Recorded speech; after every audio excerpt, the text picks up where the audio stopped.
Water resources management sufficient background work कल समझा दिया था। इंडिविजुअल ब्लॉक्स को पिकअप करके इसको कवर अप करने की कोशिश करते हैं, specially when will reach up command area and water shade, तो वहां पर आपको थोड़ा सा कंफ्यूजन जस्टिफाई होगा, तो नाटमो का एटलस लेकर आपको समझाने की कोशिश करेंगे। Let us go one by one. अच्छा, क्योंकि यहाँ पर risk factor, disaster factor, hazard factor is applicable. फिर से याद कराओ, डिजास्टर, हजार्ड और रिस्क में क्या डिफरेंस है? सिमिलैरिटी तो है पर डिफरेंस भी है। सेंडाई फ्रेमवर्क और एनडीएमए का फंक्शनिंग कहता है risk mitigation. Disaster, hazard, risk, क्या डिफरेंस है? Hazard is any extreme natural event, if it influences and of course detrimental influence on population, तब आप उसको क्या बोलते हैं? disaster. Every hazard may not be disaster, but every disaster is hazard. Are you taking it? Plus risk जो है वो सिर्फ disaster नहीं, exposure और vulnerability का function है, याद आ रहा है? कोई भी नेचुरल इवेंट डिजास्टर तब बनता है जब वो ह्यूमन पॉपुलेशन को एडवर्सली इन्फ्लुएंस करे। ह्यूमन पॉपुलेशन को किस मैग्नीट्यूड तक इन्फ्लुएंस करेगा, वो है जजमेंट रिस्क का, क्योंकि risk by default is related to disaster, hazard नहीं, डिजास्टर। जब आप इन्फ्लुएंस कर रहे हो ह्यूमन पॉपुलेशन को, डिजास्टर के साथ आप एसोसिएट करें उसको, और डिजास्टर के साथ वल्नरेबिलिटी एंड एक्सपोजर। वो कौन सी चीज डिसाइड करती है vulnerability and exposure? Your resilience. वो रेजिलियंस कुछ भी हो सकती है, लार्जली हम उसको किसके साथ रिलेट करते हैं? इकोनॉमिक। अगर मेरे पास कुशन है टू रिवर्ट बैक, मेरे पर रिस्क कम होगा। अगर I am hand to mouth survival, individual, group, community, तो मेरा रिस्क ज्यादा होगा। तो जब आप water resource management Indian context में कर रहे हो, you have to take into account कि वाटर रिसोर्स मैनेजमेंट में रिस्क अबेटमेंट भी है, और रिस्क हमारा एक फुल फ्लेजेड टॉपिक है। तो हम थोड़ा सा टच एंड गो तो करेंगे, क्योंकि मुझे फ्लड समझाए बिना फ्लड अबेटमेंट समझाना मुश्किल है, ड्राउट समझाए बिना ड्राउट अबेटमेंट समझाना मुश्किल है। तो will talk about some of the selective risk. Flood की बात करें तो उसके कॉजेज भी कितने सारे हैं, खुद से सोच कर देखो। मॉनसूनल मैकेनिज्म भी रीजन है फ्लड का, साइक्लोन भी रीजन है फ्लड का। मॉनसून अपने आप में कोई हजार्ड नहीं है, बट कंसंट्रेटेड प्रेसिपिटेशन होता है तो ओवरफ्लो हो सकता है। तो व्हेन आई टेक हजार्ड या उसकी कैटेगरीज, तो वहां पर भी हमने बहुत क्लियरली बताया था ना, नेचुरल इवेंट आप डिमार्केट कर दो, ये क्लाइमेटोलॉजिकल है, ये जियोमॉर्फिक है, ये जियोलॉजिकल है। पर क्या आज की डेट में आप किसी भी नेचुरल एक्सट्रीम इवेंट को एब्सोल्यूट वाटर टाइप ब्लॉक में डाल सकते हो? नेचुरली है, उसका जो मैग्निफिकेशन है या जो उसका डायमेंशन है, वो तो बाय डिफॉल्ट मॉडिफाई हुआ है ह्यूमन इंटरफेरेंस से। So that is the reason when I take reference of hazard या रिस्क, जिसमें आप फ्लड जैसे टर्म का इस्तेमाल करते हो, तो फ्लड अपने आप में एक क्लाइमेटोलॉजिकल हजार्ड है जो अदर क्लाइमेटोलॉजिकल फैक्टर्स के साथ रिलेट करता है, जैसे साइक्लोन। जियोमॉर्फिक फैक्टर के साथ रिलेट करता है, जैसे सुनामी। जियोलॉजिकल फैक्टर के साथ रिलेट करता है, जैसे मोरेनिक डैम, ट्रेमर्स, लिक्विफैक्शन, याद आ रहा है? इट कैन बी, एंड अब हमारे कंट्री में तो इसको बहुत डिफाइंड तरीके से रिकॉग्निशन अब दे दिया गया है। जीएलओएफ के बारे में बात कर रहे हैं, ये इतना कंटेम्प्रेरी एज है कि इसका सबसे ज्यादा अपीयरेंस दिखा हमें क्वेश्चन पेपर में पिछले 2 सालों में। So when we try to take all these, flood को भी आप इतने सारे कॉजेस के साथ रिलेट करते हो, जिसमें फिर ह्यूमन फैक्टर को आप एडिशनली ऐड करते हैं। I have not maintained the embankments, I have not maintained the dams. जो केरला फ्लड है रिसेंट एग्जांपल में हमारे कंट्री में, उसका सिंपल लॉजिक क्या है? Climate change, unprecedented precipitation and lack of timely response. आपको पता था कि आपका कैचमेंट, आपका जो रिजर्वॉयर है, ओवरफ्लोइंग के रेडार पर, एकदम बिल्कुल कगार पर है, ओवरफ्लो होगा। और आईएमडी की प्रेडिक्शन थी कि आने वाले फोर्टनाइट में बहुत हेवी रेनफॉल होना है, तो बाय डिफॉल्ट वो एम्बैंकमेंट ब्रीच होना था, and that led to the floods. So you have to understand that it cannot go with one dimension, बहुत सारी चीजें इन्वॉल्व है। तो in place of focusing on what are the causes of flood, हम focus करेंगे causes apply करो, these are the locations of flood। तो इसलिए दिमाग में बहुत क्लियर रखना कि हम पूरे डायमेंशन ऑफ हजार्ड्स यहाँ नहीं पढ़ रहे, ऐसा नहीं लगे। पर ऑफ कोर्स जो टॉपिक कवर करें उसके लिए जितनी रिक्वायरमेंट हो सारी इंफॉर्मेशन आएगी। फ्लड को आप किस किस के साथ एसोसिएट करते हैं? तो हजार्ड हमारा एक नेक्स्ट लेग है जिसको हम अलग से डिस्कस करेंगे। तो यहाँ पर हमारा reference of what is required to be learn for flood prone area development. हम एरिया डेवलपमेंट अप्रोच ले रहे हैं ना, रीजनल प्लानिंग ले रहे हैं, इसलिए। तो I have given you sufficient references. इसको हम किस, हर इंडिविजुअल ब्लॉक अपने आप में क्वेश्चन पोटेंशियल है। वाटर रिसोर्स मैनेजमेंट अपने आप में पोटेंशियल क्वेश्चन है। यहाँ पर सिर्फ एक लिखा है वाटरशेड, वाटरशेड के भी 10 कैटेगरीज को आप अप्लाई कर सकते हो जो आपका क्वेश्चन पोटेंशियल है। एक्चुअली वाटरशेड पे सबसे ज्यादा क्वेश्चंस पूछे गए हैं। क्यों पूछे गए हैं अभी समझ में आएगा जैसे जैसे हम आगे बढ़ेंगे। And then we do have got the new initiative because India is evolving as water stressed country. तो हम कहीं हजार्ड रिस्क मिटिगेशन से पूरा वाटर रिसोर्स मैनेजमेंट को कवर करने के ट्रैक पर हैं। तो ये फ्लो चार्ट हमारा बेस रहेगा, हम बार बार इस पर आपको लेकर जाएंगे। इसी फ्लो चार्ट से हम सिंपल बिगिनिंग ले रहे हैं, flood abatement. Quick pointers, flood abatement बता दो मुझे जल्दी से, डेफिनेशन बता दो फ्लड एंड फ्लडिंग का। When there is rise in the water level, we call it floods. When it tends to overflow, we call it flooding. Flooding can be of two types. एक को बोलते हैं controlled flooding, एक को बोलते हैं uncontrolled flooding. Controlled flooding जिसको आप कनाल इरिगेशन में इस्तेमाल कर सकते हैं। कंट्रोल्ड फ्लडिंग का मतलब है आपने कंट्रोल्ड कंडीशंस में वाटर को ओवरफ्लो करने दिया ताकि आप कोई स्पेसिफिक पर्पस को सॉल्व कर सकें।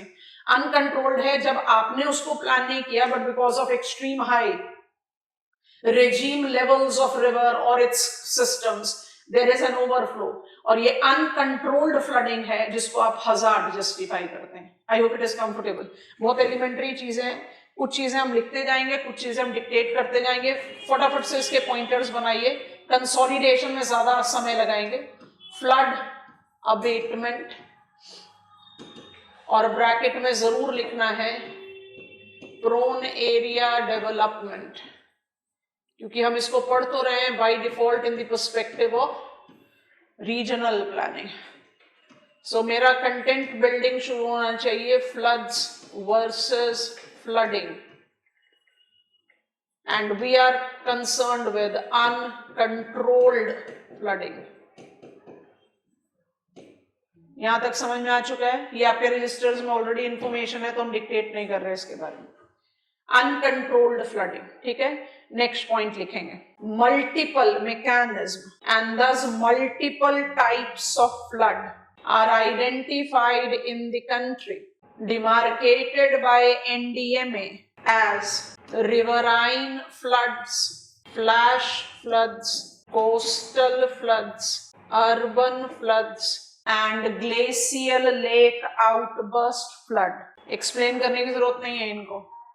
glacial lake outburst flood, club them up and write down, making almost entire India flood prone। Flood risk mitigation in area development approach incorporate 4 interrelated pillars with specified jurisdiction।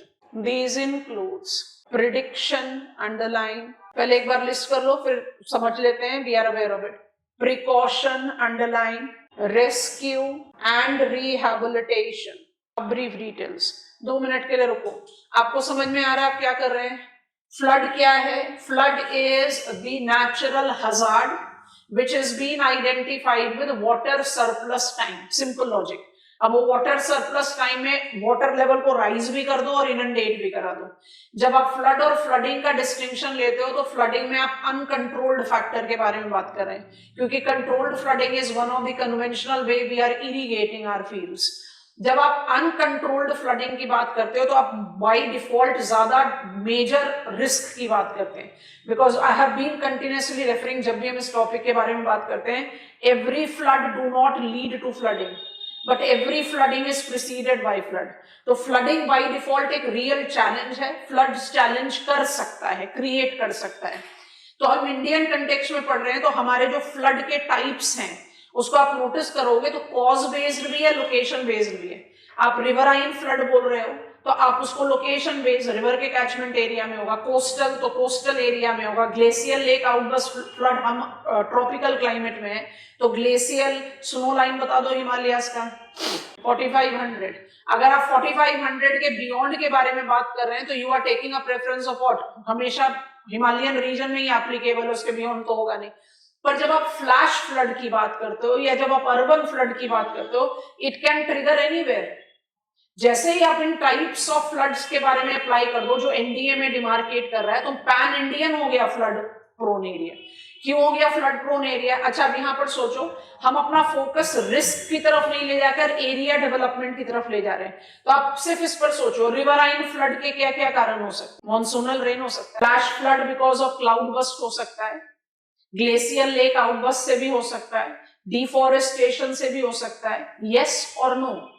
I hope you are getting it. Non maintenance of the natural levees से भी हो सकता है, over encroachment, पानी बढ़ते ही वो फट करके टूटे और आपका पूरा पानी फैल जाए। तो you can have multiple. Coastal flood किस वजह से हो सकता है? मॉनसून की वजह से हो सकता है, फिर से वही डिफॉरेस्टेशन की वजह से हो सकता है, साइक्लोनिक लैंडफॉल की वजह से हो सकता है। तो क्या रिवराइन फ्लड साइक्लोनिक लैंडफॉर्म की वजह से नहीं हो सकता? हो सकता है। रिवर का कैचमेंट एरिया कोस्टल लोकेशन पर भी तो है। अगर आप आंसर उस तरह से लिखना शुरू करोगे तो इतना रेपिटेशन आएगा कि आंसर गया आपके कंट्रोल के बाहर। तो बहुत जरूरी है कि उसको एकदम क्रिस्प डिफाइंड मैनर में रखें। How many types of floods are identified in India? 5 type. जैसे ही 5 को ले लो, सबको छोड़ो, आप सिर्फ अर्बन फ्लड को पकड़ो। अर्बन तो श्रीनगर से लेकर तिरुवनंतपुरम है, गुवाहाटी से लेकर जैसलमेर है, पूरे पैन इंडिया हो गया ना।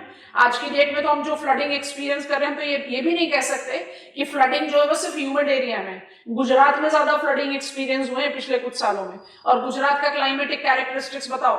75 centimetres of annual rain, semi arid है। Hyderabad continental interior, semi arid है।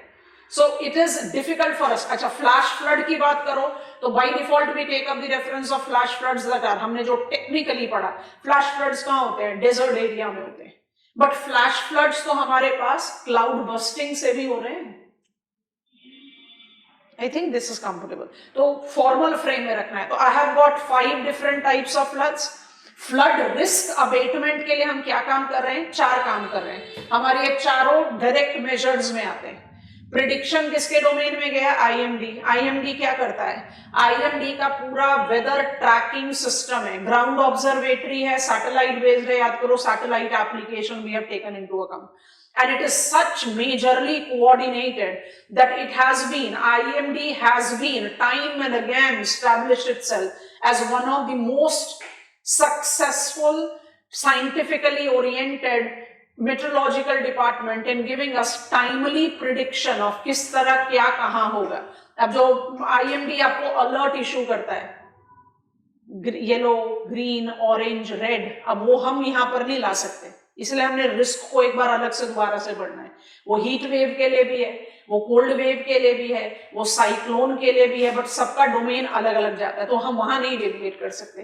प्रिडिक्शन आईएमडी में है, प्रिकॉशन नेशनल फ्लड कमीशन के डोमेन में। और जैसे ही प्रिकॉशन पकड़ते हो, जो एक कॉमन एवरेज स्टूडेंट आंसर लिखेगा, फ्लड रिस्क मिटिगेशन के क्या अप्रोचेस हैं, स्ट्रक्चरल एंड नॉन स्ट्रक्चरल, वो जाता है यहाँ नेशनल फ्लड कमीशन के डोमेन।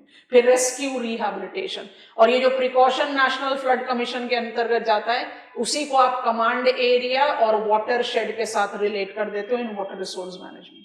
Careful, quick pointers.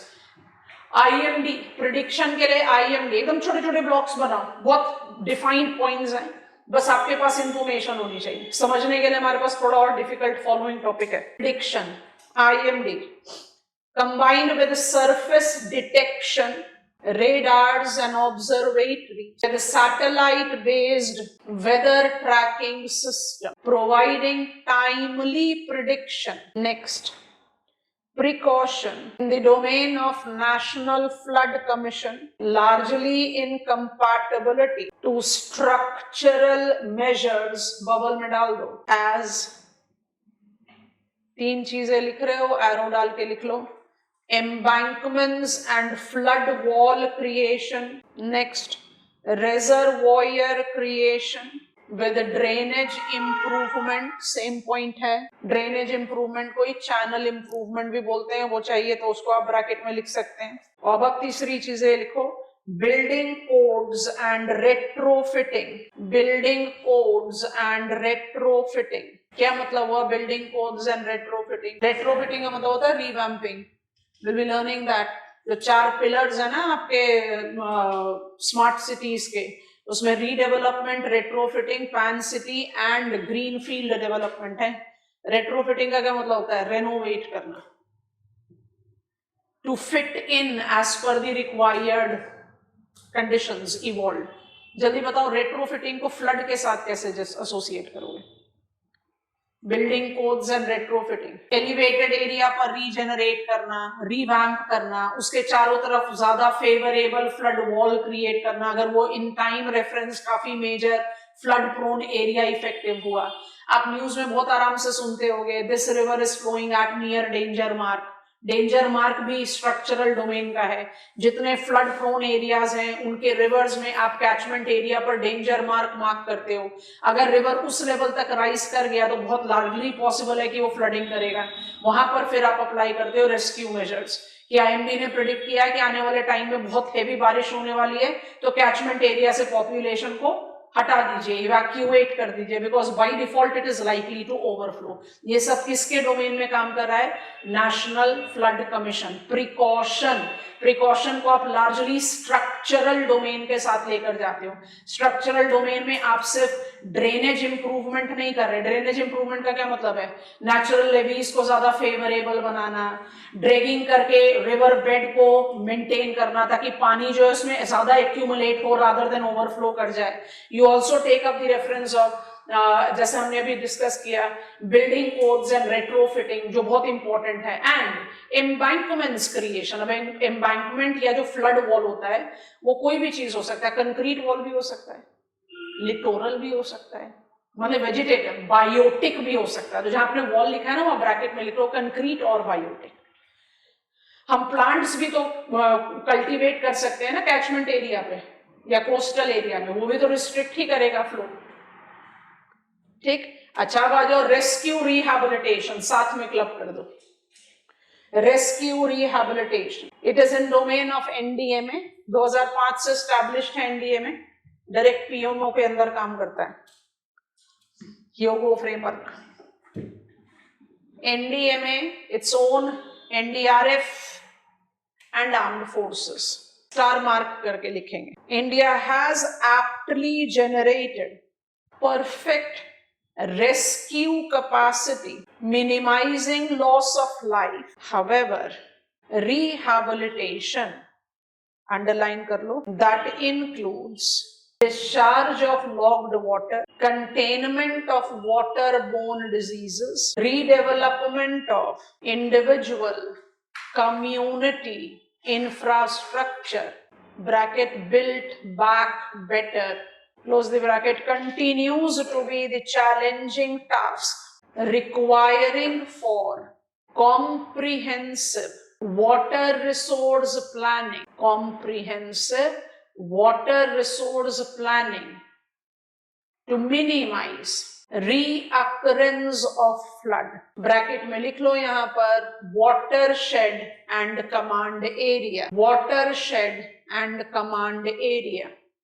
आपको ब्लूप्रिंट समझ में आ गया, बॉक्स आइटम बनाइए। अर्बन फ्लड रिक्वायरमेंट हो तो अलग से लिखना, पर दोबारा अपॉर्चुनिटी मिलेगी नहीं। अर्बन फ्लड अंडरलाइन कर लो, forms a unique type of flood conditions relating to densely populated regions due to heavy rainfall, overflowing of rivers, poor drainage. Next, it is largely the outcome of, underline करके dash डालो, impervious surfaces। अपने urban heat island effect पड़ा हुआ है, impervious surface। Next, loss of natural wetlands. Next, change of climate. Next, pressurized urban drainage infrastructure. Next pointer, in India, incidence and frequency of urban floods have magnified, combining cloudburst in mountain areas, sea surface temperature increase and thermal expansion, breaching or non-maintenance of embankments or dams. Star mark.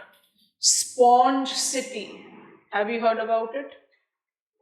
Sponge City, is the specified mitigation attempt at pilot level, experimental level, where cities are redesigned to absorb, underline, store, underline, clean, underline, and reuse, underline, rain water to mitigate risk of flood along with addressing water shortage. सारे ये expressions important है. Box को बंद करने से पहले ये छोटा सा डायग्राम बनाना चाहो तो बना सकते हो, अदरवाइज हमने आपको सारे पॉइंटर्स लिखवा दिए. आई विल बी हैविंग, ये वाला कॉलम को देखेंगे, I will be having storage and retention. Surface पर स्टोर करोगे तो क्या होगा? Rain water harvesting, catch the rain. Percolate करेगा तो ग्राउंड वाटर इन्फिल्ट्रेशन, और इन्फिल्ट्रेटेड वाटर को आप प्यूरिफाई करके यूटिलाइज कर सकते हो. Domestic sector, urban areas India में बड़ा इंटरेस्टिंग है. Within urban territory we have got rural land use.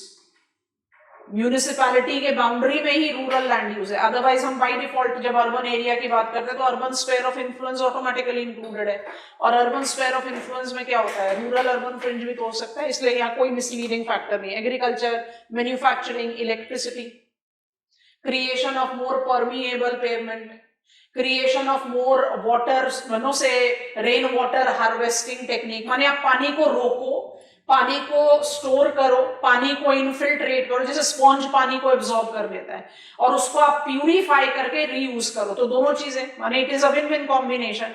आपने अर्बन फ्लड को भी अवेट कर लिया, और वाटर प्रॉब्लम जो अर्बन एरियाज में बहुत स्ट्रांगली एनलार्ज है उसको भी अप्लाई कर दिया.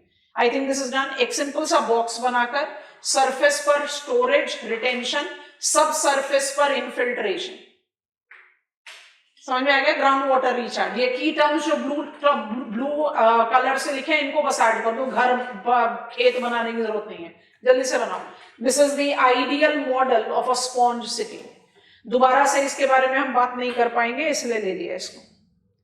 अब फ्लड में आप ऐड कर सकते हो इसको, ऐसी बात नहीं है, depending on what is the demand of the question. India में ये पायलट प्रोजेक्ट है, चाइना में सक्सेसफुली इंप्लीमेंट किया जा चुका है. टर्म वहीं से ही आ रहा है. स्टोर करो, रिटेन करो, इन्फिल्ट्रेट करो, ताकि फ्लैश फ्लड को कंटेन कर पाओ, उसका प्यूरिफाई करके रीयूटिलाइज करो. जितने भी अर्बन यूटिलिटी है सब में करो.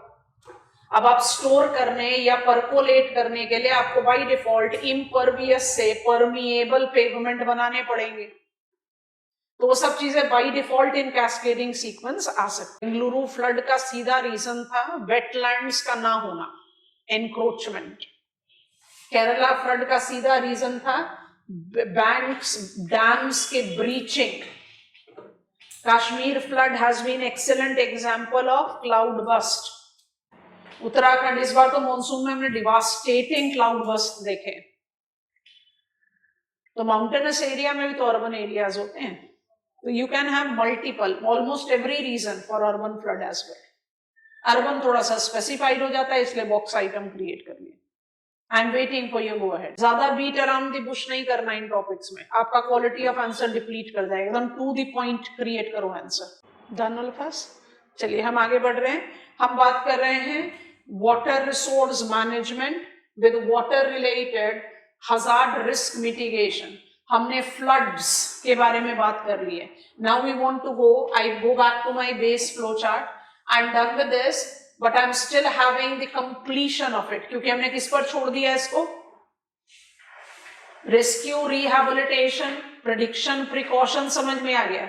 लेकिन फ्लड को अबेट करना, अगर फ्लड आ जाए या फ्लड आने की संभावना हो, तो आपने प्रिडिक्शन में परफेक्शन हासिल कर लिया, प्रिकॉशन में परफेक्शन हासिल कर लिया, रेस्क्यू में परफेक्शन हासिल कर लिया, रिहैबिलिटेशन हमारे लिए अभी भी बहुत सारा प्रेसिंग एक्टिविटी है. तो क्या ऐसा हो सकता है कि हम रीअकरिंग फ्लड्स को कंट्रोल कर पाए? उसका आंसर है यस, वाटर रिसोर्स मैनेजमेंट. तो वहां पर हमने लिखकर छोड़ दिया flood abatement by default includes wholesome water resource management. अब वहां पर कैसे जाएंगे अभी थोड़ी देर के बाद जाते हैं. अब हम बैक में आकर अपना स्टेप नंबर 2 लर्न कर रहे हैं, ड्राउट अबेटमेंट. बिल्कुल रेपिटेशन ऑफ कंटेंट है तो बहुत क्रिस्प इंफॉर्मेशन लिखेंगे, बट ड्राउट अबेटमेंट, क्योंकि हमें क्या करना है? Drought abatement bracket drought prone area development. Drought prone area development, बिल्कुल रिपीटेड है तो क्रिस्प पॉइंट्स बनाते जा रहे हैं, लिखते जाओ, फिर समझा देंगे एक बार repetition. Water scarce condition, time defined into 3 categories: agricultural, climatic and hydrological. Agriculture as most reoccurring, thus targeted in desert drought prone area development program. आज की डेट में ऐसा कोई प्रोग्राम हमारे कंट्री में नहीं है, बट सिलेबस में लिखा हुआ है तो इसको इसी तरह से लर्न करें। Agricultural drought, climatological drought and hydrological drought, 3 तरीके के ड्राउट हैं। मुझे जल्दी जल्दी डेफिनेशन बता दो, हम नहीं लिखवा रहे आपको, आप उल्टा चलो। Hydrological drought, extreme water scarcity, जहां पर सरफेस वाटर या सब सरफेस वाटर ड्राई अप कर जाए, आपका surface run of, river, drainage सूख जाए, आपका ground water Wales, artesian Wales इतना डीप हो जाए कि आप वहां से पानी ही नहीं निकाल पाए। It is extreme acute water shortage, अभी हम जा रहे हैं उसकी तरफ। क्लाइमेटिक क्या है? मॉडरेट, पुअर मॉनसून, आपका प्रेसिपिटेशन जिस समय चाहिए था नहीं हुआ तो उस सारे साल भर उसकी स्केर्सिटी आप एक्सपीरियंस करोगे, ये मॉडरेट लेवल पर है। और जो एग्रीकल्चरल ड्राउट है उसको आप कैसे डिफाइन करते हैं? less than 50% of normal rain for 4 consecutive weeks during advancing monsoon in any given location. क्योंकि हमारा एग्रीकल्चर आज भी डोमिनेंटली क्रॉप सेंट्रिक है और क्रॉप मेजरली रेन फेड है, तो बाय डिफॉल्ट ये डायरेक्ट इन्फ्लुएंस करता है, डेट्रीमेंटली इन्फ्लुएंस करता है स्टैंडिंग क्रॉप को। तो there are 3 types of drought. Agricultural drought is most recurring, ठीक है। अब इसके बाद सिंपल अपने दिमाग में डाल दो, हमारा जो drought prone area development programme है उसमें हम सबसे ज्यादा टारगेट किसको करते हैं? Agricultural drought. तो मेरा पूरा कंटेंट कहां से बिल्टअप हो जाएगा? What is drought prone area development programme? Drought prone area development programme is dry farming practices. याद आ गया? land management, crop management, water management, on-farm diversification, off-farm integration, land laser leveling, crop, do not cultivate crop which is water intensive, or cultivate water intensive crop as a drought resistant seed variety. Water management, पर drop more crop, PMI।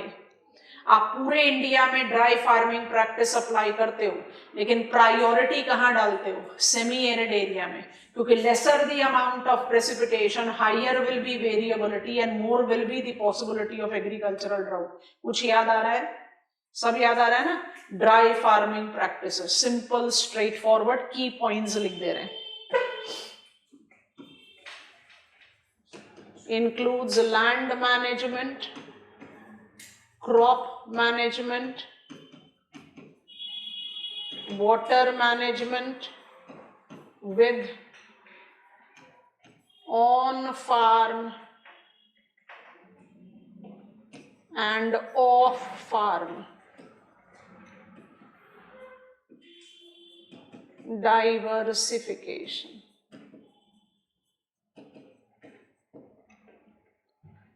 मतलब सीधा सीधा आपका answer आ जाएगा dry farming practice से।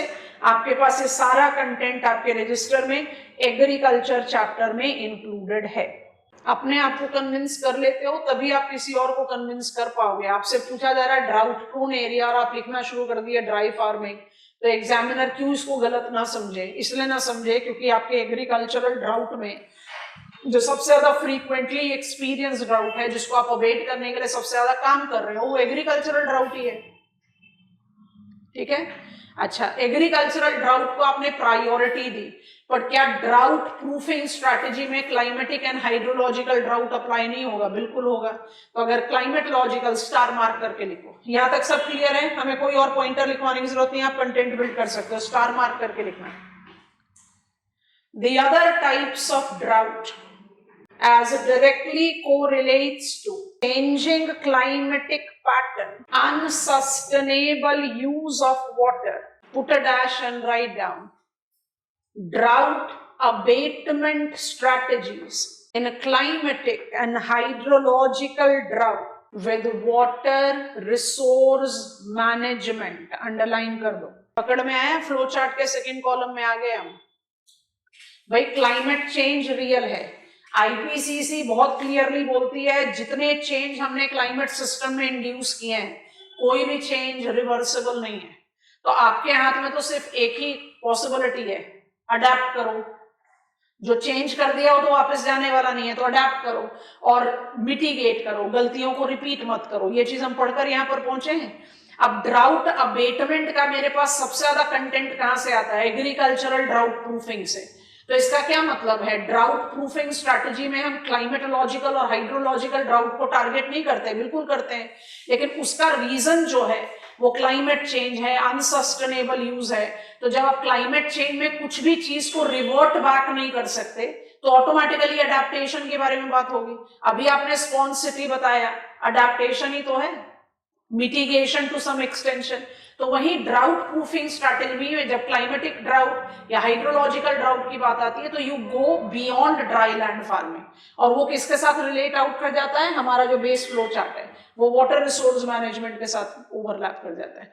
तो माने flood abatement में direct major water resource, drought abatement में direct major for agricultural drought proofing, और बाकी दोनों ड्राउट प्रूफिंग के लिए वाटर रिसोर्स मैनेजमेंट। तो मुझे यहाँ पर आना ही है, इसलिए हमने इसको इस तरह से पढ़ने की कोशिश की है, रादर देन सेइंग कि चलो फ्लड प्रोन एरिया और ड्राउट प्रोन एरिया करते हैं। पहले एक स्टार मार्क या हैशटैग पॉइंट बनाइए, फिर बॉक्स आइटम बनाएंगे। हैशटैग पॉइंट बनाइए। Since 2009-10 drought prone area development program have been subsumed with integrated watershed management। समझ में आया, कोई अलग प्रोग्राम कंट्री में 2009-10 से नहीं है जिसको आप ड्राउट प्रोन एरिया डेवलपमेंट बोले, सिलेबस में लिखा हुआ है, इसलिए हमने इसको थोड़ा सा अलग से रिकॉग्निशन दे दिया। अब बॉक्स आइटम बनाइए, desert development, underline, put a dash, arid area planning applied both to hot and cold deserts in the country, also integrate itself with water resource management, put a dash and write down, as integrated watershed management program, box को बंद कर दो। इससे दो चीजों को याद रखना, एग्रीकल्चर में भी बहुत क्लियरली बताया था, अभी दोबारा रिपीटेशन का मौका मिल गया तो दोबारा बता दे रहे हैं।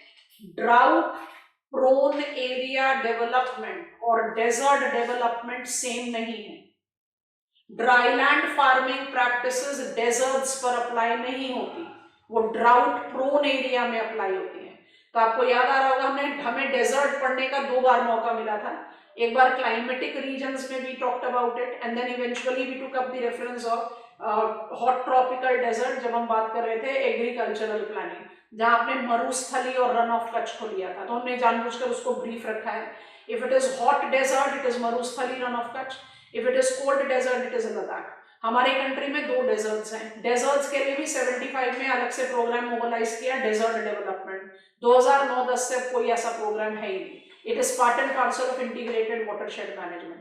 तो इंटीग्रेटेड वाटरशेड मैनेजमेंट जिसका ऑफिशियल शुरुआत 1990 से है, आज की डेट में desert development, drought prone area development, waste land management सबको सब्ज्यूम किए हुए, और ये सबजम्पशन आज की डेट में सबसे ज्यादा सक्सेसफुल है in all water resource management approaches हम लेकर जा रहे हैं।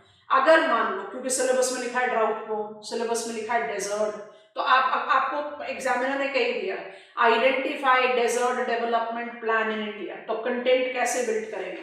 सबसे पहले तो बताओगे डेजर्ट है क्या कंट्री में, आपको ब्रीफ हिंट दे दिया उसका, डेजर्ट की कैटेगरीज बता दो, प्लानिंग अप्रोचेस जो डेजर्ट डेवलपमेंट के लिए अप्लाई की गई है वो डोमिनेंटली की गई है मरुस्थली और रन के लिए, जिसमें जो सबसे सक्सेसफुल केस है वो क्या है, इंदिरा गांधी कनाल कमांड। तो मेरा केस स्टडी तो वहीं से ही आ जाता है। I do have the planning related to Ladakh, पर फिर लद्दाख में पॉपुलेशन ही कितनी है, वहां पर you are having more of what, ice stupa बनाना. It is the attempt that will be very unique to its location. It cannot be applied to Marusthali and Run of Kutch. पर आप इंडियन स्केल पर अगर justify करना चाहोगे तो मेरे पास बहुत आराम से मरुस्थली का जो प्लानिंग है वो जस्टिफाई हो जाता है. तो I have got case studies. Drought prone area development में मेरे पास कंटेंट की थोड़ी ज्यादा इलैबोरेशन है क्योंकि मेरे पास ड्राई फार्मिंग प्रैक्टिसेस है. पर ड्राई फार्मिंग प्रैक्टिसेस पर रुक ही नहीं सकते क्योंकि वो तो सिर्फ एग्रीकल्चरल ड्राउट अबेटमेंट की बात कर रहा है. ड्राउट तो दो और भी हैं, और अगर दो और ड्राउट होंगे तो मुझे वाटर रिसोर्स मैनेजमेंट पर जाना पड़ेगा. तो वाटर रिसोर्स मैनेजमेंट में मुझे इनके लिए जाना ही पड़ेगा. फ्लड अबेटमेंट में भी मेरे पास डायरेक्ट मेजर है, prediction, precaution, rescue, rehabilitation, but उसके साथ मुझे वाटर रिसोर्स मैनेजमेंट पर भी जाना पड़ेगा. I hope you are understanding. हम लोग थोड़ा सा केस डेवलपमेंट ले रहे हैं, उसके बाद फिर हम कमांड एरिया और वाटरशेड आपको समझाएंगे, आपको बहुत आराम से समझ में आ जाएगा. ठीक है. Flood abatement case studies create कर रहे हैं. Drought abatement and desert development with water resource management कैसे अप्लाई करें, इसको हम जज कर रहे हैं. अपने सामने मैप खोलिएगा, आपके स्कूल एटलसेस में देखो, irrigation, reservoirs. If I give you the absolute defined instruction, हमें ना कुछ important locations को पिकअप करके पढ़ाई करनी है थोड़ी सी आगे. केस स्टडीज 3 बनवा देते हैं, फिर आपको फटाफट से कमांड एरिया एंड वाटरशेड की तरफ ले जाएंगे. इरिगेशन हमारे उसके हिसाब से इरिगेशन है मैप का नाम. आ गए हम. अब इसमें 2-3 लोकेशन को पकड़ो. सबसे पहले पकड़ो इंदिरा गांधी कनाल. पकड़ा, थोड़ा सा जूम अप करके देखना, माने जूम अप करके आप कंसंट्रेट करना उस एरिया में. रिवर सतलज में आपको हरी के बराज दिखाई दे रहा है. वहां से आपको जो ब्लू रेल ट्रैक बना रखा है वो है इंदिरा गांधी कनाल. बाय डिफॉल्ट इंदिरा गांधी कनाल जो है वो पंजाब से होते हुए हरियाणा को माइनरली टच करके राजस्थान में एंटर कर जाता है. ठीक है. मेन कनाल जो है वो पहुंच रहा है कहां, जैसलमेर. ये मेरा पहला केस स्टडी है किसके लिए, ओवल या बबल से डिमार्केट कर लो, डेजर्ट डेवलपमेंट के लिए. Desert development with water resource. ठीक है ना. तो मेरा अच्छा केस स्टडी बन जाएगा. अच्छा, दूसरे के लिए हम आपको कौन सी जगह ले जाना चाहते हैं, आपकी चॉइस कुछ भी हो सकती है. अभी हम समझा रहे हैं इनको चूज करने के पीछे मतलब क्या है. अब आप आ जाओ Damodar valley. DBC1, DBC2, DBC3 दिखाई दे रहा है. 1 और 2 तो बहुत क्लियरली दिख रहा है आपको. आप दामोदर वैली को बहुत अच्छी तरह से जानते हैं. दामोदर वैली जो है आपका ड्राउट प्रोन एरिया डेवलपमेंट का बहुत अच्छा एग्जाम्पल है, क्योंकि छोटा नागपुर प्लाटी को आप ड्राउट प्रोन के साथ एकदम परफेक्टली मैच कर सकते हैं. तो वहां पर DBC Damodar valley corporation DPAP करके लिख दो. ड्राउट प्रोन एरिया का हमारा केस स्टडी है. अब इसके बाद हम चाहते हैं आप आ जाएं सदर्न पार्ट ऑफ इंडिया में. सदर्न पार्ट ऑफ इंडिया में हम लोअर कावेरी प्रोजेक्ट को लेंगे. लोअर कावेरी प्रोजेक्ट कहां से शुरू होता है, मेतुर डैम से. कृष्णा राजा सागर डैम जो है वो किस में चला गया, अपर कैचमेंट एरिया में, है ना. लोअर कैचमेंट एरिया से लेना, मेतुर से. समझ में आया. मेतुर से आप कावेरी के डेल्टा तक चले जाओ. अच्छा, आप अपनी नॉलेज को अप्लाई करो. ये ड्राउट प्रोन भी हो सकता है क्योंकि ये एरिया एडवांसिंग मॉनसून का रेन नहीं रिसीव कर पाता. ये फ्लड प्रोन भी हो सकता है क्योंकि रिट्रीटिंग मॉनसूनल टाइम में apart from retreating monsoon cyclonic precipitation भी है. तो ये दोनों के एग्जाम्पल हो सकते हैं, फ्लड के भी ईस्ट के भी. हम इसको केस लेकर चल रहे हैं फ्लड का, और ये यूनिक केस है. माने हमने कंट्री के 3 डेस्टिनेशंस को अप्लाई किया, वेस्ट, ईस्ट एंड साउथ. ध्यान से सुनना, फिर बहुत इजी गोइंग फैक्टर्स है, ज्यादा मुश्किल नहीं है. हमने आपको फ्लड प्रोन एरिया इनकम्प्लीट छुड़वा दिया, बोला वाटर रिसोर्स मैनेजमेंट के साथ जाएगा. तो वहां मेरा केस स्टडी क्या बन रहा है, कावेरी. हमने कहा ड्राउट प्रोन एरिया ये वाटर रिसोर्स मैनेजमेंट के साथ जाता है, यहां मेरा केस स्टडी क्या बन रहा है, DBC. फिर हमने कहा डेजर्ट डेवलपमेंट, ये भी वाटर रिसोर्स प्लानिंग के साथ जाता है। मेरा केस स्टडी क्या बना, इंदिरा गांधी कनाल कमांड। आप बोलोगे हम कुछ और भी तो सेलेक्ट कर सकते हैं, बिल्कुल कर सकते हैं। इंदिरा गांधी कनाल कमांड का कोई सब्सटीट्यूट नहीं है, तो वहां तो आप नहीं कर सकते हो, पर हम इन 3 को सेलेक्ट करके बहुत सारी चीजें साथ साथ जस्टिफाई कर रहे हैं। Desert development, drought proofing, flood proofing, तीनों का केस बन जाएगा हमारे लिए। दूसरा, आपने ज्योग्राफी को लेते हुए मेजर कार्डिनल्स ऑफ इंडिया को कवर किया। तीसरा, desert development, drought proofing and flood proofing के साथ आप जस्टिफाई कर रहे हैं कि water resource management is not just about managing your water resource, ये पूरा एरिया डेवलपमेंट अप्रोच को लेकर चलता है अपने साथ, जिसमें इंदिरा गांधी कनाल कमांड ने agriculture development, drinking water supplies, tourism development, mining infrastructure development सबको ट्रिगर किया। माने डोमिनेंटली एग्रीकल्चर गया इंदिरा गांधी कनाल के साथ, डोमिनेटिंग इंडस्ट्रीज गया दामोदर वैली कॉर्पोरेशन के साथ, industries and agriculture in equal compatibility चला गया कावेरी कमांड के साथ। कावेरी में बिफोर कमांड एरिया, कावेरी में, कावेरी लोअर कैचमेंट एरिया में एक क्रॉप कल्टीवेट करना राइस का भी बड़ा मुश्किल था। खरीफ क्रॉप है, टेम्परेचर तो फेवरेबल है, प्लीज रिकॉल ड्राई एवरग्रीन वायु में ये इंसोलेशन सरप्लस तो है, बट पानी की कमी है, तो यहां पर एक क्रॉप ऑफ राइस कल्टीवेट करना भी मुश्किल था। आज आप 2 से 3 क्रॉप्स कल्टीवेट कर रहे हैं, क्यों? Kaveri command. Availability of water, Mettur dam से जा रहे हो डेल्टा की तरफ, तो सारी इंडस्ट्रियल टाउन्स को रिकॉल कर लो। हम कहेंगे मेजर मेगा सिटीज को जस्ट अप्लाई भी करें, तो I have got Coimbatore, I have got Tiruchirappalli, they are identified with the mega urban nodes। तो आपने क्या किया, वाटर रिसोर्स मैनेजमेंट में सिर्फ एग्रीकल्चर को नहीं मोबिलाइज किया, ड्रिंकिंग वाटर सप्लाईज को मोबिलाइज किया, अर्बन इंफ्रास्ट्रक्चर को फैसिलिटेट किया, तो पूरा एरिया डेवलपमेंट ही तो हुआ। तो एक कमांड एरिया, एक वाटर रिसोर्स आपको इंडस्ट्री कम एग्रीकल्चर, एक मेजरली इंडस्ट्री, एक मेजरली एग्रीकल्चर दे रहा है, और तीनों एरियाज जस्टिफाई कर रहे हैं, तो सक्सेसफुल केस है। तो आप जब भी water resource, flood proofing water resource, take reference of water resource management in Kaveri command area. तो 3 केस स्टडीज भी आपकी नॉलेज में होना चाहिए। अब फटाफट से केस स्टडीज को बना लो, केस स्टडीज करके हेडिंग बनाओ अलग से, उसके बाद फिर जा रहे हैं management as area development approach 1 by 1।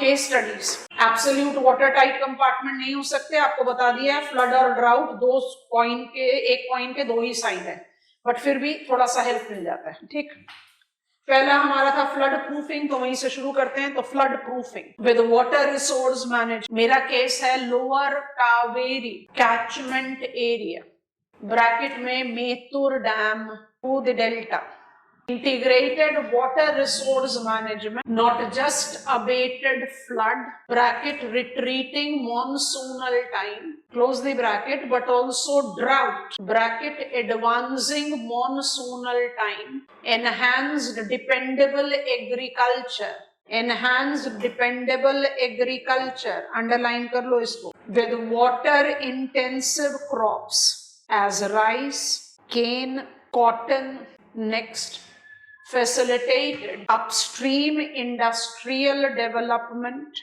upstream industrial development, sugar mills, cotton textile, break the statement, dependable water availability, mobilized metallurgical industries as well, assured drinking water supplies, added to industrial townships with Salem, Coimbatore and Tiruchirappalli as million+ settlements। ठीक है, case study 2, drought abatement, Damodar Valley Corporation with 4 dams and reservoir, you know the names, so I'm not asking to rewrite. Interstate in its extent, Jharkhand to West Bengal, successfully abated drought, triggered industrial momentum with risk mitigation and assured water supplies. DVC makes par excellent, DVC makes par excellent industrial catchment area with focus on mining and manufacturing. अब हम जानबूझकर 3 mega cities के नाम लिखवा रहे हैं, Dhanbad, Jamshedpur and Asansol. Asansol याद आ रहा है, Burnpur, Dhanbad mining are the mega city related to catchment area. अब case study 3, Indira Gandhi canal command star mark point is the only inter-basin water resource management approach in the country. Put a dash and write down. Diverting Satluj water in the Luni catchment area from Harike Barrage. Successful desert development could be triggered with dependable agriculture. आप western Rajasthan agro climatic reason पढ़कर यहाँ पहुंचे हो, तो dependable agriculture में क्या हो गया, nutri serial, fodder crop, arid varieties of fruits, याद आ रहा है, pulses, oil seeds. So dependable agriculture. Break the statement. Availability of potable water have also accelerated tourism, agro-based industry. Tourism में ब्रैकेट में लिख लो जैसलमेर, सम डेजर्ट सफारी के लिए जाना जाता है. Tourism, agro-based industry, ब्रैकेट में लिख लो जोधपुर, कॉटन टेक्सटाइल के लिए जाना जाता है, एंड माइनिंग. एक ही चाहिए नाम सोचकर बताओ, कौन सा एक टाउन था जिसको हमने लिग्नाइट कोल के साथ भी पकड़ा, क्रूड ऑयल के साथ भी पकड़ा, नेचुरल गैस के साथ भी पकड़ा, when we were discussing recent series Marusthali. Barmer, bracket में लिख लो बाड़मेर. अब जरा जल्दी से मैप ऑफ राजस्थान में आ जाओ, राजस्थान के मैप पर आना. राजस्थान के पॉलिटिकल मैप पर इंदिरा गांधी कनाल बड़े आराम से दिखाई दे रहा है ना. अब इंदिरा गांधी कनाल तो मुझे जैसलमेर ले जा रहा है. डेजर्ट नेशनल पार्क है, डेजर्ट जैसलमेर के बिल्कुल साउथ में सम लिखा हुआ है. फॉरेन टूरिस्ट इसको सैम बोलते हैं. सम डेजर्ट है, डेजर्ट सफारी के लिए जाना जाता है. I have talked about it. Recall करो, राइकास याद आ रहा है, कैमल हर्डर्स.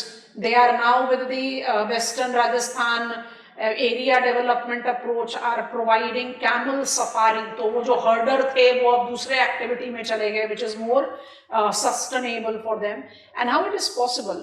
राजस्थान अपने टूरिज्म के लिए बहुत ज्यादा जाना जाता है, बट उसमें जो चैलेंजिंग एस्पेक्ट रहा वो रहा पानी.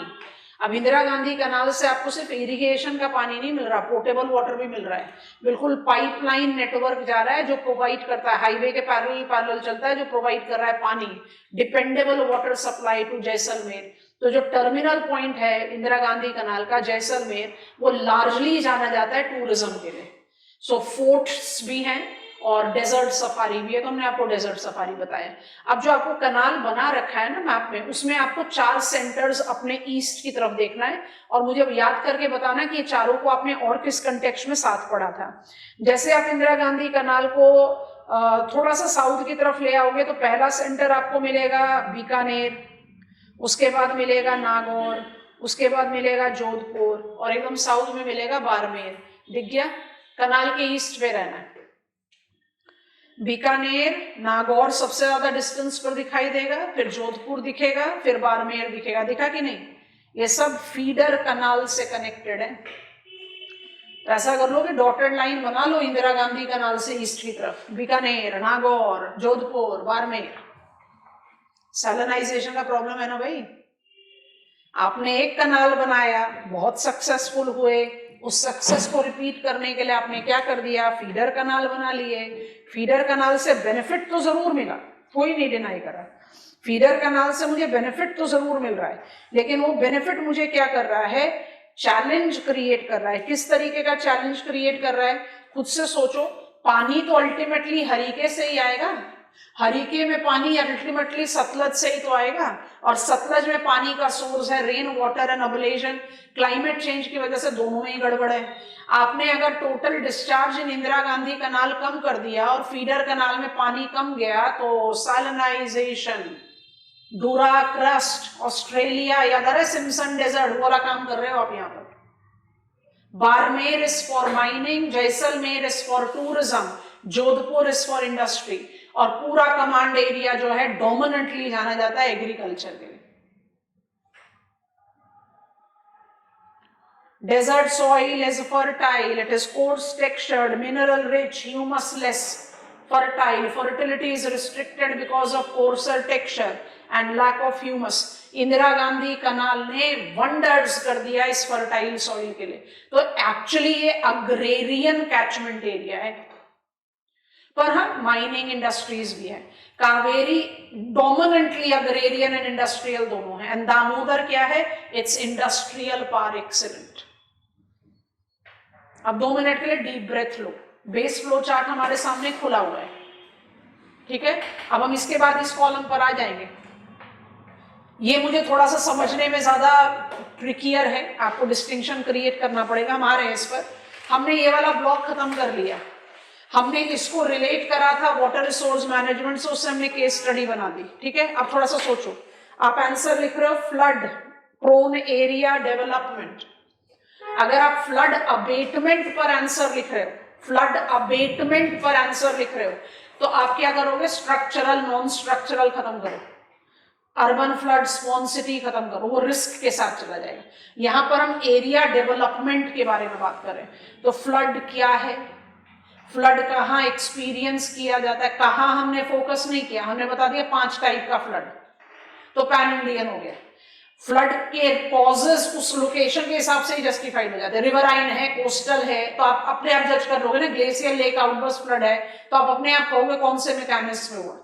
आपने फ्लड को डिफाइन करा, फ्लड का एरिया बताया, फिर कहा भाई फ्लड रिस्क मिटिगेशन या flood prone area development program के लिए जो डायरेक्ट मेजर्स हैं वो है प्रिडिक्ट, प्रिकॉशन, रेस्क्यू, रिहैबिलिटेशन, जिसमें प्रिकॉशन के साथ आप एसेंशियली वो स्ट्रक्चरल मेजर को लेते हो, बाकी सबको आप नॉन स्ट्रक्चरल में डाल दो। आप जीएस पर्पस से क्या करते हो, फ्लड रिस्क मिटिगेशन में क्या लिखते हो, structural and non structural mitigation attempt. उसको थोड़ा सा एरिया डेवलपमेंट में मोल्ड करना है तो हमने ऐसे मोल्ड कर दिया। आप flood prone area development program के लिए फ्लड को अबेट करने की कोशिश कर रहे हैं, टाइमली प्रिडिक्ट करना, प्रिकॉशनरी मेजर लेना, रेस्क्यू करना, रिहैबिलिटेट करना। बट इंडिया जैसे कंट्री के लिए रिहैबिलिटेशन कॉस्ट बहुत हाई है। तो क्या ऐसा हो सकता है कि रीअकरिंग फ्लड को हम रोक पाए? Yes, with water resource management. और वो वाटर रिसोर्स मैनेजमेंट को हमने किसके साथ रिलेट कर दिया, कावेरी कमांड। बहुत अच्छा एग्जांपल है जहां फ्लड और ड्राउट दोनों को अबेट कर रहे हो by diverting water from surplus time to deficit time, surplus space to deficit space. क्या जस्टिफाई कर रहे हो, पानी को आप रेगुलेट कर रहे हैं, and that regulation have triggered area development approach. Full stop हटा दो। Drought prone area and desert development syllabus में लिखा हुआ है तो अलग से पूछा भी जा सकता है। ड्राउट प्रूफिंग स्ट्रैटेजी या ड्राउट प्रोन एरिया डेवलपमेंट को आप किसके साथ रिलेट करते हैं, ड्राईलैंड फार्मिंग प्रैक्टिसेस के साथ। क्यों करते हैं, क्योंकि एग्रीकल्चरल ड्राउट सबसे ज्यादा प्रोमिनेंट है कंट्री में, बाकी भी हैं आप ऐड कर दो, बट एग्रीकल्चरल ड्राउट सबसे ज्यादा है। अब एग्रीकल्चरल ड्राउट अप्लाई करें तो more than 50% of rainfed agricultural zone पर है, तो पैन इंडिया हो गया फिर से। पर इसमें जो प्रायोरिटी लोकेशन है वो क्या है, सेमी एरिड। तो मेरा केस स्टडी क्या हो गया, Damodar. I hope you are getting it. Similarly desert development, desert मेरे पास मरुस्थली भी है, रन ऑफ कच्छ भी है, लद्दाख भी है, बट वाटर रिसोर्स मैनेजमेंट के साथ एक होलिस्टिक परव्यू का डेवलपमेंट मुझे इंदिरा गांधी कनाल कमांड से मिलता है, तो हमने वो ले लिए। और आपसे पूछा गया हाउ वाटर रिसोर्स मैनेजमेंट, ध्यान से सुनना, how water resource management helps us in abating flood, drought and desert. Water resource management का क्रक्स क्या है, regulating water from surplus to deficit, deficit surplus to deficit, time and space. उसका example proof करने के लिए 3 case study बता दो। कावेरी ने क्या कर दिया, फ्लड अबेटमेंट। दामोदर ने क्या कर दिया, drought abatement. Indira Gandhi canal ने क्या कर दिया, desert development. I hope you have understood. पर क्या वाटर रिसोर्स मैनेजमेंट के लिए आप इस तरह से 1 to 1 to 1 to 1 करके डिमार्केशन ले सकते नहीं। अब हमें इस कॉलम पर आना है, अब हमें इस कॉलम पर आना है। अच्छा, 1975 में कमांड एरिया डेवलपमेंट शुरू किया गया। कमांड एरिया, ध्यान से सुनना क्योंकि इसका प्रेजेंट परव्यू बिल्कुल अलग है। प्रधानमंत्री Krishi Sinchayee Yojana, command area development are integrated now. ध्यान से सुनेंगे, डाउनस्ट्रीम एंड अपस्ट्रीम का डिस्टिंक्शन है। 2009-10 से इसकी शुरुआत हो गई थी और 9-10 में आपको ऑलरेडी बता दिया desert development and drought prone area development अलग अलग प्रोग्राम नहीं है, वो इंटीग्रेटेड वाटरशेड मैनेजमेंट का हिस्सा है। कमांड एरिया डेवलपमेंट की शुरुआत करी गई थी 1975 में। 1975 में we had establishment of command area authority of India. Command area authority of India जो है वो वर्क करता है मिनिस्ट्री ऑफ वाटर रिसोर्सेज, अब जल शक्ति मंत्रालय बोलते हैं। हमारे कंट्री में कमांड एरिया का इंप्लीमेंटेशन सिंपली इसलिए था कि 75 पर पहुंच जाओ और अपनी इंफॉर्मेशन ऑफ इरिगेशन को अप्लाई करो। ऑलमोस्ट 10 साल पहले ट्यूबवेल इरिगेशन की शुरुआत हुई 66 में, और ऑलमोस्ट 20 साल पहले 48 we had canal irrigation, Damodar valley corporation. तो ऐसा तो बिल्कुल भी नहीं था कि इंडिया में water resource management in terms of irrigation potentiality generation का काम नहीं था, बिल्कुल था। तो कमांड एरिया डेवलपमेंट का लॉजिक क्या था? कमांड एरिया डेवलपमेंट का लॉजिक था कि हम अपने वाटर एरियाज को अप्रोप्रिएटली डिवाइड करके जो भी हमने कैपेसिटी जनरेट किया है उस कैपेसिटी को एनहांस करें। Can you recall while discussing irrigation I said हमारे इरिगेशन का सबसे मेजर चैलेंज आज की डेट में है increasing gap between irrigation potentials created and irrigation potentials utilized. Command area को ऐसे ही पकड़ो, command area development, major command area, medium command area, minor command area, command area authority, इन सब का अल्टीमेट ऑब्जेक्टिव क्या था? डेवलप्ड इरिगेशन इंफ्रास्ट्रक्चर को एफिशिएंटली यूटिलाइज करना, वाटर रिसोर्सेज को एफिशिएंटली मैनेज करना, जिससे जो भी वाटर रिलेटेड चैलेंजेस है, चाहे वो स्ट्रेस है, चाहे वो स्केर्सिटी है, चाहे वो रिस्क है, उसको आप मिनिमाइज कर पाए। बट आपका फोकल पॉइंट ऑफ प्लानिंग किसकी तरफ था? Developed irrigation potentials and utilization को बैलेंस करना ताकि आप वाटर को एफिशिएंटली यूज कर पाए। तो कमांड एरिया में हमेशा याद रखेंगे, command area essentially correlate, very clearly correlate with development purview that is identified with, एकदम totally identified with enhancing out water use efficiency. इसका सोल टारगेट था 75 के हिसाब से सोचो, decentralizing agricultural production productivity from the original green revolution area to entire country, enhancing food basket of the country, converting agriculture as all weather activity. By doing what? By stabilizing the irrigation mechanism and utilizing the developed potentials created. इन सब चीजों को अगर आपने combine कर दिया तो आप अपने आप से जस्टिफाई करेंगे कमांड एरिया एक wholesome water shade management, wholesome water resource management का अप्रोच है। 92 पर लीप कर जाओ 75 से। फूड एंड एग्रीकल्चरल ऑर्गेनाइजेशन 92, कुछ तो याद आ रहा होगा। 1992 ग्लोबल, क्या याद आ रहा है? United Nations conference on environment and development, earth summit. उसके बाद FAO ने टर्म दिया हमें वाटरशेड, इंडिया ने भी मोबिलाइज किया वाटरशेड, और वाटरशेड के मोबिलाइजेशन में आपने बिल्कुल क्लियरली डिमार्केट कर दिया कि command area is dominantly oriented towards downstream and watershed is towards upstream. इतना डिफाइंड मैकेनिज्म ऑफ इंप्लीमेंटेशन है कि success of watershed led to subsumption of multiple area development programme into it.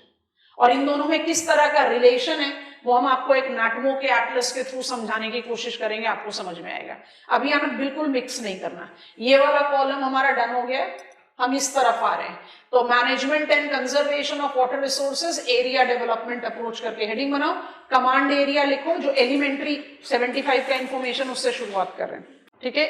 Water management, conservation, area development approach, command area. इन 75 under Command Area Development Authority, involving decentralized water resource planning and conservation. Next, implemented as intra-basin, individual tributary and its influence zone, essentially aimed at, boldly underline kar dena, downstream activities, that is on farm development, को भी boldly underline करो, ये दोनों की term है. Downstream on farm development involving, pointers बनाओ, bridging gap between IPC and IPU, पता है आपको क्या लिख रहे हो. Next, modernization of irrigation network, participatory irrigation management, implementation of warabandi, bracket में लिख लो, that is rotational water supply, that is rotational water supply to ensure fair and timely water distribution. Final point with a star mark, minimizing regional inequalities, minimizing regional inequalities in agricultural production productivity formed its target. ठीक है, अब आइए next block में, watershed. नहीं, पहले एक और point लिख लो, हैशटैग पॉइंट लिख लो, कंटेम्प्रेरी, बाद में फिर कंफ्यूजन होगा, हैशटैग करके लिखेंगे. At present, command area development and water resource management does integrate itself with प्रधानमंत्री कृषि सिंचाई योजना. पकड़ में आया बच्चों, ये बताओ. हमने सारे पॉइंट्स आपको पहले लिखाए हैं, हर खेत को पानी, per drop more crop, accelerated irrigation benefit programme. इन सबको आप किसके साथ रिलेट आउट कर रहे हो? इन सबको आप रिलेट आउट कर रहे हो command area development, water resource management, प्रधानमंत्री कृषि सिंचाई योजना. कमांड एरिया का क्रक्स पकड़ लिया. क्या है कमांड एरिया का crux? On farm irrigation efficiency management, fair distribution, warabandi. माने मेरा फोकल पॉइंट किस पर आ गया? वाटर रिसोर्स को वेल मैनेज करना विद इन कमांड एरिया. अब विद इन कमांड एरिया में आप डिवाइड आउट करोगे. उस डिवीजन को हम अभी लिख नहीं रहे, कंफ्यूजन क्रिएट करेगा, लेकर आ रहे हैं आपको डिवीजन पे. तो हमने 75 से इसको शुरू किया, कमांड एरिया अथॉरिटी के अंतर्गत शुरू किया. 10th प्लान तक आते आते इसको स्टेट सेक्टर पर डाल दिया कि स्टेट गवर्नमेंट संभाले इसको. इसका ओरिएंटेशन क्या है? हमने इसको कमांड एरिया डेवलपमेंट प्रोग्राम शुरू किया, फिर बोल दिया command area development program, command area development and water resource management. आज क्या बोलते हैं? Pradhan Mantri Krishi Sinchayee Yojana dash command area development and water resource management. माने कमांड एरिया का लॉजिक क्या हुआ? On farm. समझ में आ गया? It is absolutely oriented towards irrigation enhancement, regional inequality in agriculture development को अबेट करना, पार्टिसिपेटरी इरिगेशन मैनेजमेंट इंश्योर करना, डेवलप्ड इरिगेशन पोटेंशियल्स और इरिगेशन पोटेंशियल्स यूटिलाइज के बीच में गैप को ब्रिज करना. So it is working towards enhancing the efficiency of irrigation. अभी थोड़ी देर पहले स्पॉन्ज सिटी का डायग्राम बनाया आप लोगों ने. आप खुद से अप्लाई करके देखो कि अगर स्पॉन्ज सिटी के रेफरेंस को हम कमांड एरिया में डालें, अगर आपने रेनी सीजन में वाटर को भागने से रोक लिया, स्टोर कर लिया, परकोलेट कर लिया, चैनलाइज कर दिया, तो आप फ्लड और ड्राउट दोनों को ही तो अबेट कर लोगे. तो कमांड एरिया स्ट्रैटेजी भी फ्लड एंड ड्राउट दोनों के अबेटमेंट के जस्टिफाई करे, क्योंकि वाटर रिसोर्स मैनेजमेंट की बात कर रही है. पर इसका वाटर रिसोर्स मैनेजमेंट का फोकल पॉइंट क्या है? इरिगेशन. ठीक है, अब बनाओ next block, water shade management. इससे ज्यादा क्रिस्प इंफॉर्मेशन नहीं दे सकते, बहुत ध्यान से इसको समझें और अप्लाई करें. वाटर शेड पहला पॉइंट है. The term marked up its mobilization since 1992. Bracket food and agriculture organization. Food and agriculture organization. Point number 2. As water resource management, it targets, boldly underline, upstream, covering entire catchment area. Covering entire catchment area. Bracket. at multiple scales. Next, it orients towards conserving and managing water within a natural drainage basin that targets, underline कर लो, dash डालकर pointers बनाओ, soil and water conservation, groundwater recharge, integrated planning involving bottom-up approach to mobilize self-sustaining economic momentum. पहले मुझे समझा दो दोनों के बीच में डिफरेंस आपको क्या, दोनों ही वाटर रिसोर्स है, दोनों ही वाटर रिसोर्स मैनेजमेंट अप्रोच है, कमांड एरिया हो चाहे वाटर शेड हो, दोनों को ही आप फ्लड एंड ड्राउट अबेटमेंट के साथ रिलेट कर सकते हैं, जैसे हम लिंक कर रहे हैं इसको, लेकिन दोनों में डिफरेंस, ये ऑन फार्म को फोकस कर रहा है, ये पूरे एरिया को, इसका लॉजिक पीआईएम है, इसका लॉजिक सब कुछ है, ground water, surface water, integration, everything. तो होलसम कौन सा हो गया, इसलिए आपने desert development and drought prone को अब इंटीग्रेटेड वाटरशेड में अप्लाई कर दिया। Can I put it like this? Watershed management is by default inclusive of प्रधानमंत्री Krishi Sinchayee Yojana command area development approach, but command area development approach is much specified with its objective, which is only a part of watershed management. समझ में आ गया? अब बहुत important domain पर जा रहे हैं, अब ना लिखना कम है, समझना ज्यादा है। ये मेरा होलसम है, इसको हम अपस्ट्रीम डिमार्केशन में देते हैं, इसको हम डाउनस्ट्रीम फैक्टर में देते हैं, मतलब आपने जो भी इरिगेशन कैपेसिटी डेवलप की उसकी कैपेसिटी को एनहांस करो, उसको ज्यादा रियलाइजेशन पर डालो। Watershed is more defined area development approach. अब इसको आप कैसे डिमार्केट मल्टीपल स्केल पर अप्लाई करते हो, पहले थोड़ी देर देखना, उसके बाद फिर कॉपी डाउन करने के प्रोसेस पर आना। ये आपने कॉपी डाउन करना है, बाकी कुछ। Size ranges of different hydrological units of our country. हम वाटर रिसोर्स रीजन, अब आप खाली ऐसा टेबल देखो, आप हेक्टेयर एवरेज साइज दोनों को कॉपी कर लेना, पर देखना water resource region, basins, catchment, sub catchment, watershed, sub watershed, micro watershed, watershed watershed watershed, sub catchment. Watershed क्या होता है? शैडो जोन, जो एक ऐसा एलिवेटेड एरिया जहां से आप सारे डिस्चार्ज को किसी एक डायरेक्शन में लेकर जा रहे हैं। तो आप वाटरशेड को मल्टीपल कैटेगरीज में डिवाइड कर सकते हो। थोड़ा ध्यान से देखेंगे थोड़ी देर के लिए। Hydrological unit, water resource region, basin, basin, catchment, catchment, sub catchment, sub catchment, watershed, sub watershed, micro watershed. Multiple micro watersheds will combine to make sub watershed. Sub watershed will combine to make watershed. Watershed में आप 20,000 hectare से size की शुरुआत कर रहे हो। watershed से आगे बढ़ोगे तो मतलब multiple watershed will make sub catchment.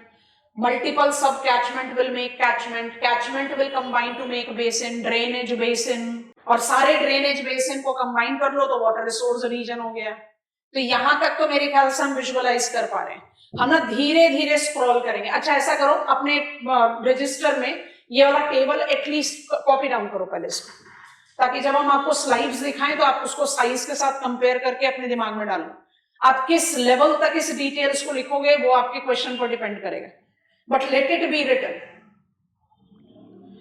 Size range भी लिख लो, एवरेज साइज भी लिख लो, क्योंकि आंसर लिखते समय एवरेज साइज ज्यादा मदद कर देगा। दोनों ही लिख लो, अभी तो सब कुछ ही लिखो, एग्जामिनेशन में आप सिलेक्टिव हो जाए। वाटरशेड बॉटम अप स्ट्रैटेजी से है और मल्टीपल स्केल पर अप्लाई किया जा सकता है। एंटायर कैचमेंट एरिया, ये सारे पॉइंट्स हम आपको लिखवा चुके हैं। एनसीईआरटी को देखोगे तो कैचमेंट एरिया एक रिवर के लिए कंसिडर किया जाता है और बेसिन एक रिवर सिस्टम के लिए किया जाता है। एनसीईआरटी के चैप्टर में बॉक्स आइटम बना हुआ है ना, catchment from where a river attain its discharge, a river, and drainage basin area from where a drainage system attains its discharge। यही क्लैरिटी हम पकड़ते नहीं और हमेशा कंफ्यूज रहते हैं कि कमांड एरिया और वाटरशेड में डिफरेंस ही क्या हुआ। आपने जो केस स्टडीज बनाई है वो किसके साथ ज्यादा मैच करेगा बच्चों? कमांड एरिया के साथ कि वाटरशेड के? वाटरशेड के साथ। Town planning, mining, ground water, agriculture, सब कुछ। कमांड एरिया क्या कर रहा है? पीआईएम, इरिगेशन, उसका फोकस ही सिर्फ इरिगेशन है, इरिगेशन कैपेसिटी को बढ़ाना, उसको मोर एफिशिएंट बनाना। अब ये लिस्ट आपके सामने है, अब कुछ नहीं करना, अब जरा ध्यान से देखते जाओ हम क्या कर रहे हैं। आपको ये नंबर वगैरह याद नहीं रखने। आपने वाटरशेड में क्या लिखा है, वाटरशेड अनलाइक कमांड एरिया, यहां से देखो लिस्ट में देखो जहां आपने रजिस्टर में लिखा है unlike command area watershed takes into consideration entire catchment area. Catchment is sub divide of basin, और कैचमेंट को फिर आप फर्दर सब डिवाइड कर सकते हो, सब कैचमेंट में, वाटरशेड में, सब वाटरशेड में, माइक्रो वाटरशेड में। आ रही बात समझ में? लिखा है ना आपने, watershed takes into consideration entire catchment area and can be applied at multiple scale. तो कैचमेंट भी हो गया, सब कैचमेंट भी हो गया, वाटरशेड भी हो गया, माइक्रो भी हो गया एंड सब वाटरशेड हो गया। अब देखो जरा ध्यान से लिस्ट आपके सामने इसलिए पहले लिखवा दिया। इमेज 1, कुछ नहीं करना, ध्यान से देखते जाइए। ड्रेनेज स्टडी आपके बैकग्राउंड में, ध्यान से देखते जाओ, कुछ नहीं करना है, टेबल देखते जाना। Step 1, drainage map of India. Drainage map of India क्या शो कर रहा है, water resource region. Step 1, water resource region, ये वाटर रिसोर्स रीजन है इंडिया के, हमें इससे ज्यादा डिटेल्स में पता है। वाटर रिसोर्स रीजन को आपने कैसे डिमार्केट कर दिया, east flowing NCERT, west flowing big catchment area, north eastern, Indus. ये तो बेसिन्स आपको बहुत क्लियरली समझ में आ रहे हैं। पेनिनसुला के सब डिविजन नहीं है, क्योंकि आपने इनको कैसे कर दिया, west flowing and east flowing, माने जिसका माउथ अरेबियन सी में, जिसका माउथ बे ऑफ बंगाल में। पहला स्टेप आपके टेबल के हिसाब से वाटर रिसोर्स रीजन, ठीक है। देखो यहाँ पर वाटर रिसोर्स रीजन कितने डिमार्केटेड है, 6। ये हम एक बार मैप बनाना चाहें तो बना सकते हैं, पर अभी देखो, ठीक है, वाटर रिसोर्स रीजन हो गया। अब इस 6 में से आप कोई भी एक वाटर रिसोर्स रीजन को लो। हमारे मैप पर जो वाटर रिसोर्स रीजन लिया गया है वो नंबर 2 लिया गया है। दोबारा दिखा रहे हैं, नंबर 2 गंगा बेसिन। आ जाओ नंबर 2 रीजन 2 गंगा बेसिन। आपने इस रीजन को फिर बेसिन्स में सब डिवाइड कर दिया, मतलब वाटर रिसोर्स रीजन को आपने, टेबल देखें, बेसिन्स में डिवाइड किया। बेसिन में आपने गंगा रीजन को डिवाइड कर दिया, 2 नंबर लिया, इसको 37 बेसिन्स में डिवाइड कर रखा है। यहाँ आपके पास सैंपल आ रखा है कुछ कुछ कि आप इसको सब डिवाइड कर रहे हो, ठीक है। अच्छा, बेसिन्स को आप सब डिवाइड करते हो कैचमेंट्स में। देखो दोबारा से जा रहे हैं, बेसिन्स कितने हैं, 37 है। यहाँ पर आपने इसमें से एक बेसिन पकड़ लिया 2C, 2C को आपने क्या कर दिया, कैचमेंट में सब डिवाइड कर दिया। टेबल देखते जाइए, कैचमेंट आपके पास कितने हो गए, 37 बेसिन थे, कैचमेंट 117 हो गए। क्या कर रहे हो, जूम इन करते चले जा रहे हो और कुछ नहीं कर रहे हैं। अच्छा, आपके 117 कैचमेंट में आगे बढ़ जाओ, आपने कैचमेंट को सब कैचमेंट में डिवाइड कर दिया, 588 हो गए। सब कैचमेंट से आगे बढ़िए, आपने उसको वाटरशेड पे डिवाइड कर दिया, दैट इज 3854। आगे बढ़िए, आपने वाटरशेड को सब वाटरशेड में डिवाइड कर दिया, 49,618। और आगे बढ़िए, कुछ समझ में आया, 3,21,324 माइक्रो वाटरशेड। इससे आसान तरीके से नहीं समझा जा सकता। बॉटम अप, आप यहां पर किस लेवल पर आ गए हो, आप यहां पर किस लेवल पर आ गए हो, शायद इंडिविजुअल विलेज के भी अंदर घुस गए हो। आपने इतना जूम इन कर दिया, तो आप ये तो नहीं बनाओगे, एग्जामिनेशन बना ही नहीं सकते। आप क्या बना सकते हैं, जो आपने सबसे पहले लिखा। दोबारा से देखो, फिर वापस से इस इमेजेस को एक बार स्क्रॉल कर देंगे। वाटरशेड की इंप्लीमेंटेशन किस पॉइंट पर है, इंटरा बेसिन। बेसिन क्या है, वाटर रीजन्स के sub divide. How many basins we can identify in the country, basin मेरे पास कितने हैं, बहुत सारे। हम किन रीजन को स्पेसिफाई कर सकते हैं इंडियन कंटेक्स्ट में, वाटर रिसोर्स रीजन। ये वाला मैप चाहो तो बना लो, बहुत quick outline map of India बना लीजिए। 6 वाटर रिसोर्स रीजन है जो ड्रेनेज मैप से डिराइव है, और हर वाटर रिसोर्स रीजन को फिर आप सब कैटेगराइज करते हैं। I think I made you sufficiently done. Table अपने दिमाग में हमेशा रखना, क्योंकि टेबल रख लिया तो फिर water resource regions in the country are divided into 6।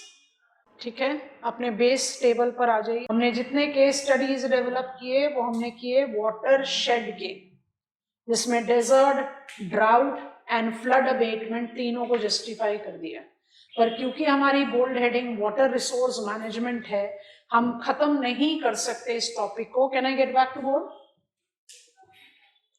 हम इस टॉपिक को बिल्कुल भी खत्म नहीं कर सकते till the time I take you. ठीक हो गया?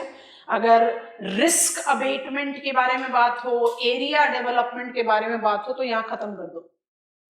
पर अगर वाटर रिसोर्स मैनेजमेंट के बारे में बात हो तो बैकग्राउंड यही होगा, India is railing under flood, drought, participatory irrigation management, because IPU and IPC के बीच में गैप बढ़ता जा रहा है। I have got regional variations and the challenges in regards to water resources, and there are new evolved challenges. फटाफट से new initiatives. Flowchart के last column में आ गए, point 1 लिखेंगे. In the light of the fact that India has evolved as an example of water stressed country, boldly underline कर लो, bracket में लिखो, which refers to the ability or lack thereof to meet human and ecological demand of water. Continue in bracket. It is more comprehensive measure than water scarcity, which only refers to volume of water. Close the bracket. Niti Aayog recognizes 54% of India facing high and extremely high water stressed conditions in spite of having approximate 4% share of the global fresh water sources. Next pointer. Multiple reasons are outlined to justify water stressed condition in India. Put a dash and write down. Water contamination, pollution. Next. Depleting groundwater. Next. Climate crisis. Last. Unsustainable use of water resources. Union government therefore have molded its role in water resource planning from being an advisory to the planner itself, involving number 1, Jal Shakti Abhiyan Catch the Rain campaign, underline karo, dash karo, making water conservation Jan Andolan oriented towards multiple ways of harvesting rainwater, involving multiple ways of harvesting rainwater. ways को underline कर लो, dash डालो. That is rooftop rain water harvesting system. Next underground tanks and last wells. Star mark point.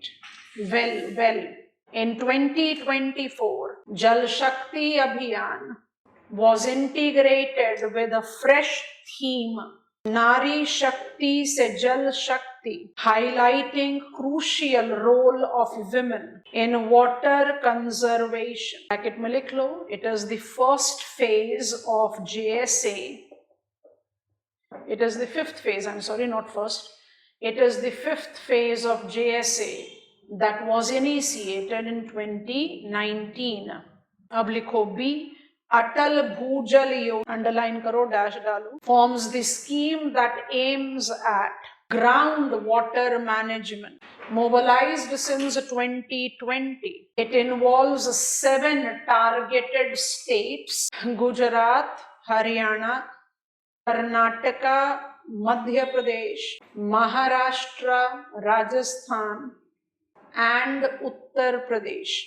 Atal Bhujal Yojana orients towards improving both quality and quantity of groundwater. Star mark. Success of this Yojana is justified with, underline karna, increase in groundwater recharge, bracket 2024, close the bracket, of 15 BCM, 15 billion cubic meter, while extraction decreased by 3 BCM bracket compared to the earlier assessment of 2017, rainwater harvesting have been the principal source 61% in the recharge of groundwater. Star mark point. Extraction of groundwater in states of Punjab, Rajasthan, Haryana and Delhi continues to be challenging with more than 90% of extract. 2 minute के लिए रुको, फिर एक slide open कर रहे हैं, उससे copy down करना। अटल भूजल योजना को नॉर्मली ना साइडलाइन कर देते हैं क्योंकि जल शक्ति अभियान जो है वो सबसे प्रोमिनेंट परव्यू है। अच्छा, जल जीवन मिशन रूरल एरिया के लिए उसकी कंटेंट हम ऑलरेडी बिल्ड कर चुके हैं, तो उसको भी आप टेल एंड पर ऐड कर सकते हो depending on what is the question, but in दो को सबसे ज्यादा इंडिया का इस मैप पर कंसंट्रेट करना। इंडिया के 54% एरिया का extreme to extreme high water stress होना अपने आप ही जस्टिफाई कर रहा है कि वाटर के साथ सिर्फ प्रॉब्लम रिस्क का नहीं है, फ्लड, ड्राउट, वाटर के साथ प्रॉब्लम ऑफ अवेलेबिलिटी है, वाटर के साथ problem of availability in time है, and that is the reason water resource management को आप सिर्फ एक एरिया डेवलपमेंट अप्रोच के साथ नहीं लेकर कुछ न्यू इनिशिएटिव्स के साथ अप्लाई कर रहे हो। अच्छा, आपका क्वेश्चन नहीं डिमांड कर रहा कि आप न्यू इनिशिएटिव लिखो, तो आपने वाटरशेड में लिखा, आपने कमांड एरिया में लिखा PIM, वो क्या है? कम्युनिटी पार्टिसिपेशन है, ये भी तो कम्युनिटी पार्टिसिपेशन है। आपने 2019 से शुरू किया, सेकेंड टाइम प्रेजेंट गवर्नमेंट के पावर में आते ही सबसे पहले जल शक्ति मंत्रालय बना माने रीनेम किया गया, और साथ साथ जल शक्ति अभियान शुरू कर दिया गया। क्यों? Because India is a prominent water stressed country, और वाटर स्केर्सिटी और स्ट्रेस में स्ट्रेस ज्यादा कॉम्प्रिहेंसिव है। स्केर्सिटी तो हमारे पास होनी नहीं चाहिए, 4% है, फिर भी अगर आप वैल्यू वाइज देखो 4% of fresh water, 18% of global population, तो थोड़ा प्रॉब्लम तो है। पर problem is more related with contamination, pollution, problem is more related with excessive extraction, no replenishing, problem is more related with climate change, problem is unsustainable practices, वो हो गया excessive extraction से। तो इन सब चीजों को टारगेट कैसे किया जाए? तो आ गया जल शक्ति अभियान। जल शक्ति अभियान हो गया अम्ब्रेला। हम 5वें फेज में, जिसमें हमने 2024 में इसको ऐड कर दिया, नारी शक्ति से जल शक्ति।